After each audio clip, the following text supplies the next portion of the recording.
Olá, que bom que você está aqui conosco no programa Questão Aberta. E hoje para um bate-papo muito interessante. Para isso nós trouxemos o Dr. Rubens Soares, da 4ª Vara Civil. A gente volta daqui a pouquinho com o programa Questão Aberta.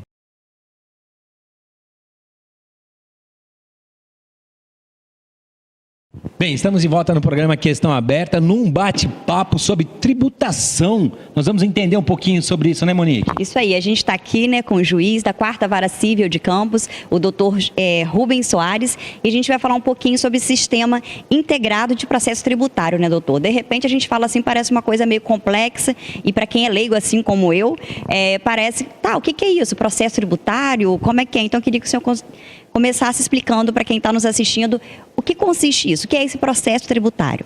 Obrigado, Monique, obrigado, Reginaldo. É interessante o esclarecimento das pessoas, né? Aqui em Campos nós temos uma central de dívida ativa que possui processos tributários e não tributários. A imensa maioria envolve processos tributários. E o Tribunal de Justiça, preocupado com o grande volume de ações nessa matéria, vai instituir um sistema integrado, como você indicou, que se chama fluxo automatizado.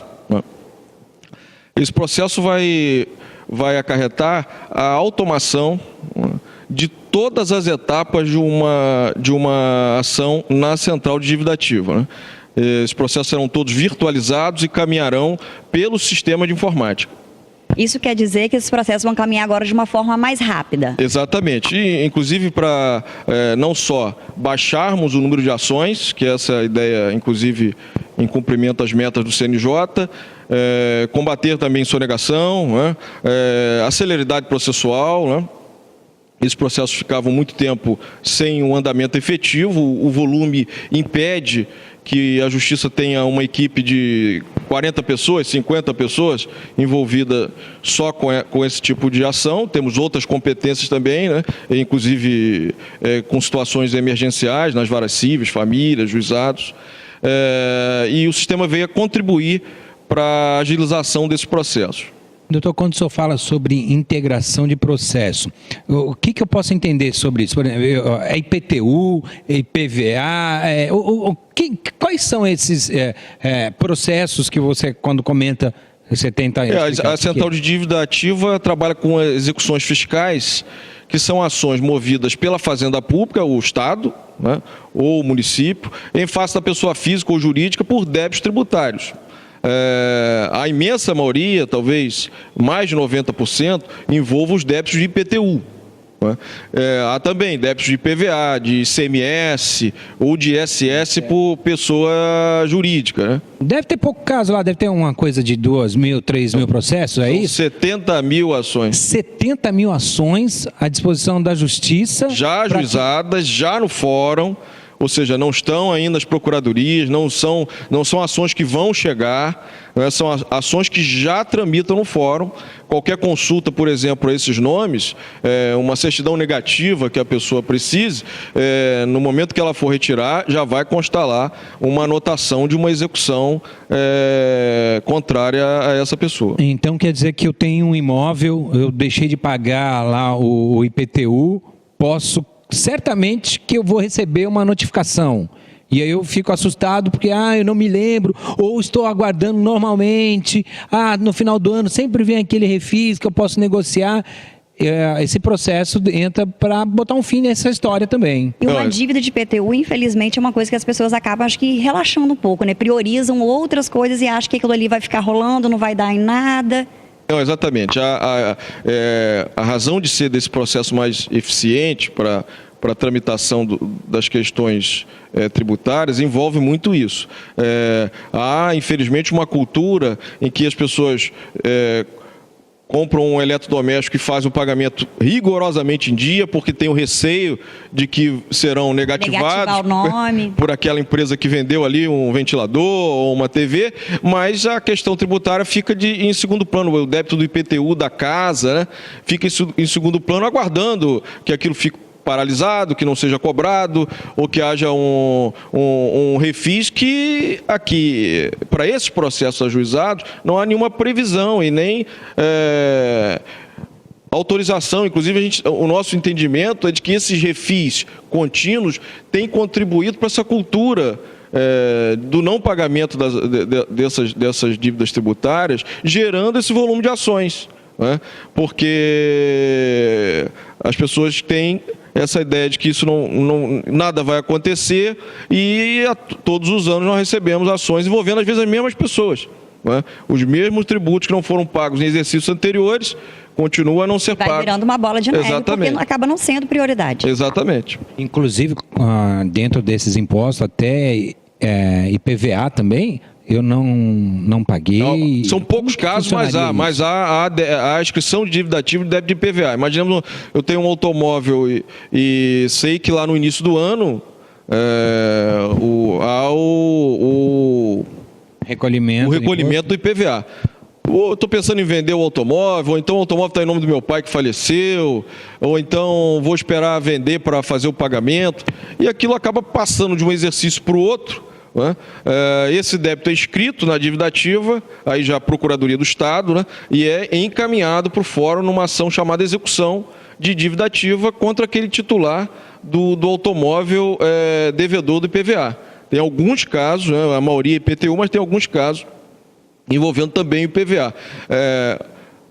O ICMS e o ISS das pessoas jurídicas, das empresas, também que não há o recolhimento, esses casos são encaminhados ao fórum nessas ações de execução.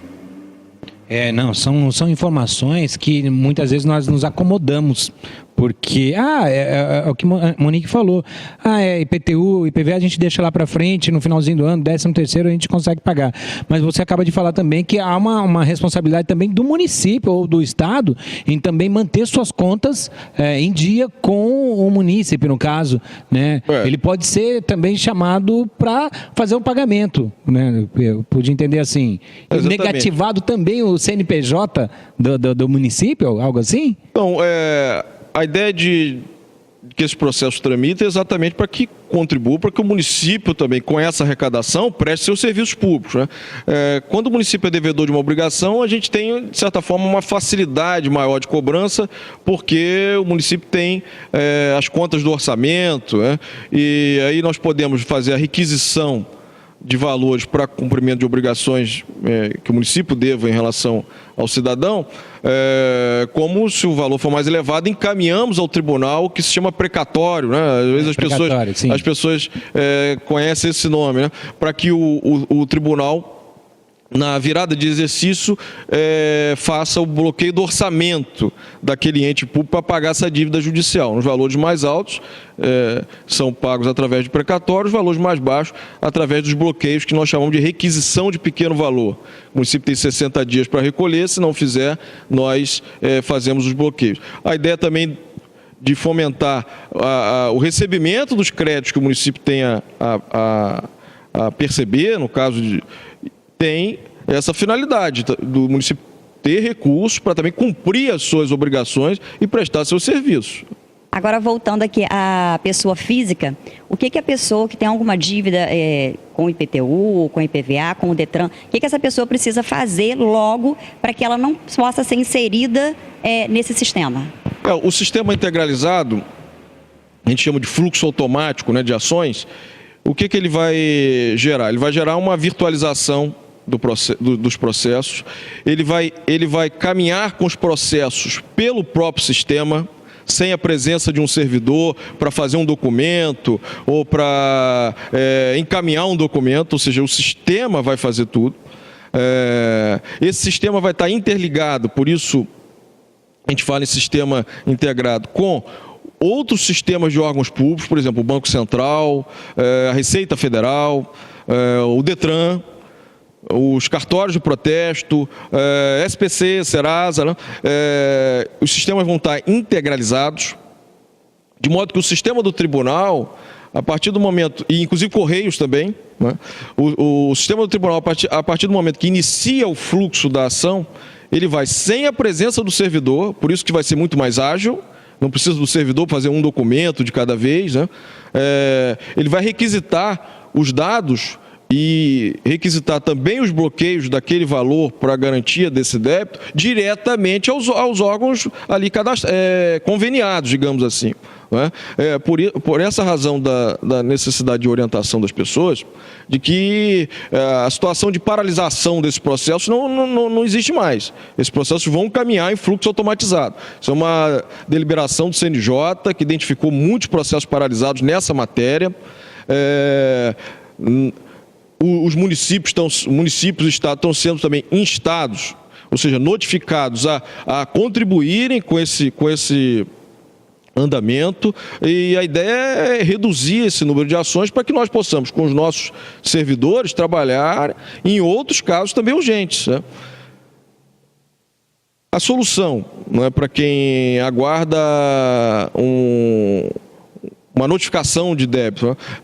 A orientação é que se procure as secretarias de Fazenda ou do Estado para os débitos estaduais, ou a Secretaria de Fazenda do município, no caso do IPTU, e verifique lá condições para fazer um pagamento. E aí esse processo é baixado, arquivado imediatamente, o que favorece também o cidadão, né, que deixa de ter aquele problema, deixa de gerar juros, custas processuais, honorários de advogado, né? Como pode também, numa eventual dificuldade, fazer um parcelamento.